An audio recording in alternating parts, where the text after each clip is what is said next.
Some stories get buried so deep that even the people they belong to stop looking for them. This one nearly disappeared forever. Stay with me, because what I'm about to tell you rewrites something most of us were never taught in the first place. Welcome to Echoes of Ancients. If this is your first time here, subscribe now. We dig up exactly the kind of history that official textbooks prefer to leave in the ground. Let's go back. Way back. Before Manila. Before Magellan. Before anyone from Europe drew a line on a map and called it the Philippines. The archipelago we know today wasn't sleeping during the ancient world. It was alive, loud, and commercially ferocious. Maritime networks crisscrossed the South China Sea and the Indian Ocean like veins pumping gold, cloth, and something far more precious: pearls. And not just any pearls. There's a catch. The waters around Mindanao, Palawan, and the Sulu Sea produced South Sea pearls unlike anything the ancient world had ever seen. Thick nacre, deep luster. Colors that shift between cream, silver, and the faintest ghost of rose. Merchants from China wrote about them. Arab traders cataloged them. Indian courts coveted them. So did Constantinople. Moving on. The Byzantine Empire at its height wasn't merely a political power, it was an obsession dressed in silk and gold. Byzantine emperors wore pearl-encrusted crowns. Their diplomats arrived at foreign courts draped in pearl-bordered robes. Pearls weren't decoration in Byzantium, and they were language. They communicated divine right, imperial authority, and proximity to God himself. And Byzantium had a problem, a serious one. The Persian Empire sat between Constantinople and the eastern trade routes like a locked door. Every pearl, every spice, every bolt of Chinese silk that moved overland had to pass through Persian hands. The Persians taxed it, delayed it, and sometimes simply seized it. Byzantine merchants couldn't reach the source. So Byzantine emperors did something remarkable. They started looking south. They sent diplomatic missions down through Alexandria, across the Red Sea, into the Indian Ocean. They were searching for a bypass, a route that could carry goods, like especially pearls, around Persia entirely. This is where the story takes its first extraordinary turn. On the other hand, the Aximite Empire in what we now call Ethiopia already maintained a trading relationship with the Byzantine court. Aximite merchants moved through the Indian Ocean and touched port networks stretching towards Southeast Asia. Byzantine agents embedded in these networks began hearing a consistent name, a consistent place. The sources called it different things. Mai Poni, the islands of the Eastern Sea. Scholars today cross-reference these references with locations across the Philippine archipelago and northern Borneo. The merchandise that kept appearing in these records? Pearls, beeswax, forest resins, gold. Forest resins. Now pay attention. The scale of what was moving through these islands stunned the Byzantines who first encountered it. These weren't small fishing villages trading trinkets. The merchants operating out of the pre-colonial Philippine archipelago ran sophisticated commercial operations with standardized weights, credit systems, and diplomatic protocols developed across centuries. They knew exactly what their pearls were worth. They negotiated hard. Here's what changes your understanding of everything. Byzantine records from roughly the 6th century, including accounts connected to figures like Cosmas Indicopleustes, the Greek-speaking merchant monk who documented Indian Ocean trade in extraordinary detail, describe pearl markets where the Eastern Island merchants dictated terms. Not accepted terms. Dictated them. Cosmas Indicopleustes actually traveled these routes. He documented markets where merchants from islands far to the east operated with remarkable commercial sophistication. His writings survive. They're uncomfortable reading if you've been taught that Philippine history begins with Spanish arrival. Think about what that means. A civilization in Rome's shadow, the empire that called itself the continuation of Caesar's authority. That empire needed what Philippine archipelago merchants were selling. Needed it badly enough to reroute its entire eastern trade strategy around obtaining it. The pearl trade wasn't a side business. For Byzantium, securing a reliable, Persia-free supply of high-quality pearls meant the difference between maintaining imperial prestige and watching that prestige visibly erode in front of every foreign ambassador they received. Prestige in the ancient world was power, literal power. Lose the pearls, lose the image, lose the fear and respect that kept rival kingdoms from testing your borders. Constantinople understood this equation completely. So, Byzantine commercial agents, operating through Aximite intermediaries, through Indian Ocean port networks, through Arab and South Asian traders who already had established relationships in Southeast Asia, began constructing what we might call an informal commercial alliance. No signed treaty, no grand ceremony. Something more durable than that, mutual dependency. The Byzantine market offered consistent demand and exceptional prices. The merchants of the Eastern Archipelago offered products that no other source could replicate at scale.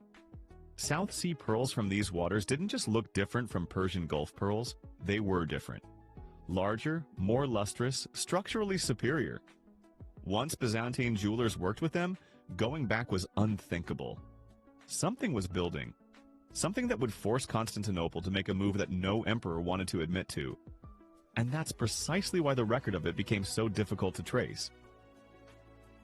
By the middle of the 6th century, the commercial relationship had matured into something with real political weight. Not between states. The Byzantine Empire never formally recognized pre-colonial Philippine polities as diplomatic equals, because doing so would have required acknowledging they existed as sovereign powers. That acknowledgement had consequences. If Byzantium admitted it depended on merchant networks from Eastern island polities, it complicated the imperial narrative. The empire projected an image of self-sufficiency wrapped in divine mandate. Admitting commercial dependency on distant non-Christian merchants was ideologically awkward at minimum. So the relationship existed in the records the way powerful dependencies often do, obliquely, in trade manifests, in the secondary accounts of merchants, in the testimony of travelers like Cosmas, never in the formal diplomatic correspondence that empires preserved most carefully. Yet the dependency was real. The pearls kept moving, and when the supply was disrupted, when conflict in Southeast Asian sea lanes or shifts in monsoon trade timing slowed the flow, Byzantine court records show an almost anxious scramble to source alternatives.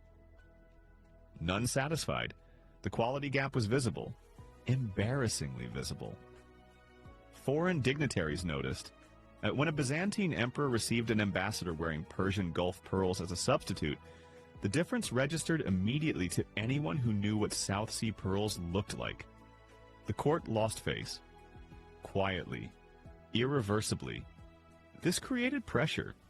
Pressure generated movement, and movement left traces that researchers today are only beginning to reassemble. Here's the thing nobody tells you. The reason this alliance got erased from the primary narrative isn't sinister. It's almost more frustrating than that. It's structural. Byzantine historiography was written by Byzantine scholars for Byzantine audiences to glorify Byzantine emperors. The people on the other end of this commercial relationship, the Visayan merchants, the Majenu-class traders of pre-colonial polities, the sailors who navigated 6,000 kilometers of open ocean using star charts and current knowledge passed down through generations. They didn't write the history that survived the Byzantine imperial archive. Their records existed. Oral traditions, trade documents, port records maintained by Arab and Chinese intermediaries who dealt with them regularly. The Laguna copperplate inscription, the oldest surviving written document found in the Philippines dated 900 CE, hints at exactly the kind of sophisticated commercial legal culture that would have been operating centuries earlier. Structured debt relationships, legal formalities, named parties with titles indicating rank and commercial authority. This wasn't a society learning to trade. This was a society that had been trading at scale for generations before that inscription was carved. So when Byzantine records mention Eastern merchants or island traders, without naming the polity specifically, Scholars have historically defaulted to assuming they meant Indian or Sri Lankan intermediaries. Closer, more familiar, easier to fit into the existing narrative. The reassessment happening now, driven partly by Filipino scholars and partly by renewed interest in Indian Ocean network research, points further east. Much further. Stop for a second. Consider what it would mean for Philippine cultural identity if this story were fully accepted into the mainstream historical conversation. Not as speculation, not as nationalist mythology, as documented, cross-referenced, academically defended history. It would mean that centuries before Spanish colonization attempted to erase pre-colonial culture by calling it primitive, the ancestors of Filipinos were operating commercial networks sophisticated enough to make the most powerful Christian empire in the world restructure its trade strategy. It would mean that the image of pre-colonial Filipinos as simple island people waiting to be civilized, an image that colonization burned into the cultural memory, was a lie built on top of a deliberately forgotten truth. That's not a small thing. That rewrites the foundation. Now here's where everything shifts. For years, the dominant scholarly position treated the Philippine archipelago's role in ancient Indian Ocean trade as peripheral. Supporting caste. The pearls were acknowledged, the trade was acknowledged, but the agency, the idea that Philippine merchant communities were active, sophisticated, strategically aware participants rather than passive suppliers, that remained contested. Recent work in archaeometallurgy, ceramic analysis, and the cross-referencing of Arab, Chinese, and Indian trade documents has started pushing back hard against that position. Gold ornaments recovered from pre-colonial Philippine burial sites show craft sophistication matching the finest contemporary work anywhere in Asia. Trade ceramics from China and the Middle East found at Philippine archaeological sites date to periods consistent with exactly the trade networks we've been describing. The picture being assembled now isn't of a peripheral culture feeding scraps into a larger system.